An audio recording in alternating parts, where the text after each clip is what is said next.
स्वागत आप सभी का यूट्यूब चैनल नॉलेज टीवी। सभी हरियाणा वासियों के लिए दिन भर की 10 बड़ी खबरें, घोषणा, ऐलान। क्या है पूरी अपडेट, आइए देखते हैं। हरियाणा की हर छोटी से बड़ी योजना, घोषणा, आदेश, फैसला, सभी की जानकारी एक ही वीडियो में मिलने वाली है, तो सब्सक्राइब जरूर कर लें।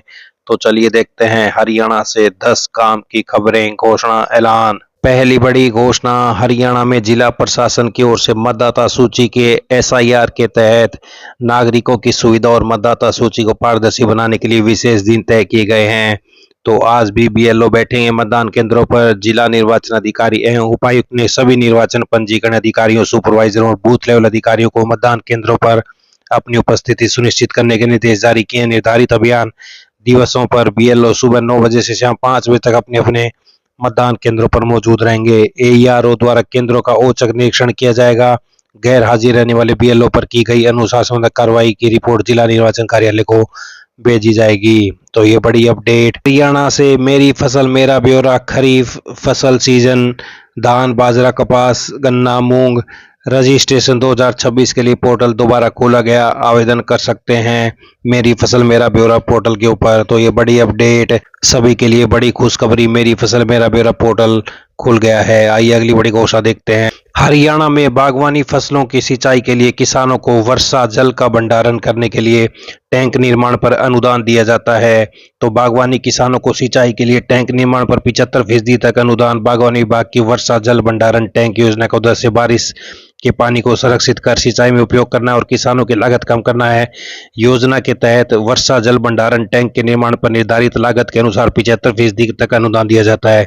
एक टैंक के निर्माण की अधिकतम अनुमोदित लागत करीब 1,70,000 रुपये तक है। शिवालिक क्षेत्र के पात्र किसानों के लिए भी निर्धारित प्रावधानों के अनुसार अधिकतम अनुदान दिया जाता है। योजना का लाभ बागवानी फसलों की सिंचाई के लिए लिया जा सकता है। किसान बागवानी विभाग के पोर्टल पर ऑनलाइन आवेदन कर सकते हैं। अधिक जानकारी के लिए संबंधित जिले के जिला उद्यान अधिकारी कार्यालय से संपर्क किया जा सकता है या हेल्पलाइन नंबर पर भी जानकारी ले सकते हैं। आइए अगली बड़ी घोषणा देखते हैं। पीपीपी में अब घर बैठे कर सकेंगे 5 बड़े अपडेट। सरकारी दफ्तर सीएससी के चक्कर नहीं काटने पड़ेंगे। तो कौन कौन से 5 कार्य अपडेट घर पर बैठकर कर सकते हैं? परिवार के सदस्य के नाम पर घर बैठे अपडेट किया जा सकेगा। इसके अलावा परिवार में नए सदस्य को जोड़ने की सुविधा मिलेगी। मोबाइल नंबर अपडेट किया जा सकेगा। बैंक खाते की जानकारी में भी ऑनलाइन संशोधन किया जा सकेगा। इसके साथ ही परिवार से संबंधित जरूरी जानकारी का भी ऑनलाइन अपडेट करने की सुविधा मिलेगी। इस सुविधा से विशेष रूप से उन परिवारों को राहत मिलने की उम्मीद है जिन्हें सामान्य जानकारी बदलाव के लिए बार बार चक्कर लगाने पड़ते थे कार्यालय के। तो ये बड़ी अपडेट ओटीपी के माध्यम से सत्यापन किया जाएगा मोबाइल पर। आइए अगली बड़ी घोषणा देखते हैं।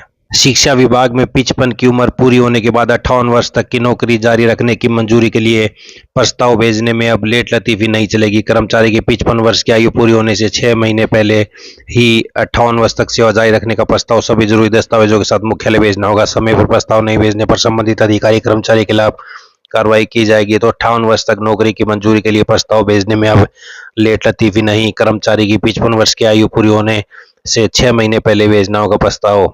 आइए अगली बड़ी घोषणा देखते हैं। प्रदेश के सरकारी स्कूलों के मेधावी विद्यार्थियों के लिए संचालित सुपर 100 कार्यक्रम में दाखिले की प्रक्रिया इस बार बदल दी गई है। अब कक्षा 10वीं की अर्धवार्षिक यानी हाफ ईयरली परीक्षा में 60% या इससे अधिक अंक प्राप्त करने वाले विद्यार्थियों का ही सुपर 100 के लिए पंजीकरण किया जा सकेगा।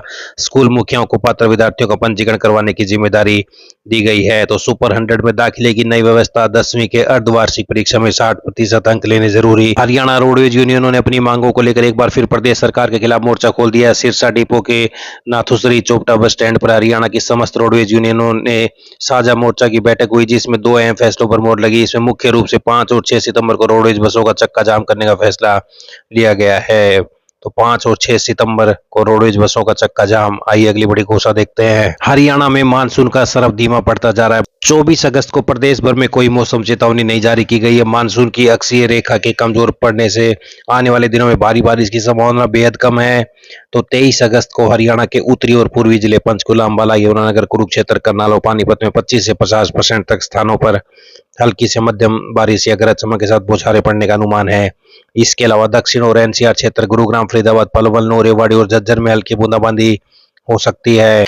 24 अगस्त को दक्षिण और पूर्वी हरियाणा के कुछ जिले गुरुग्राम, फरीदाबाद, पलवल, मेवात, अंबाला, यमुनानगर, पंचकुला में केवल 25% या उससे कम स्थानों पर हल्की बारिश या बूंदाबांदी हो सकती है।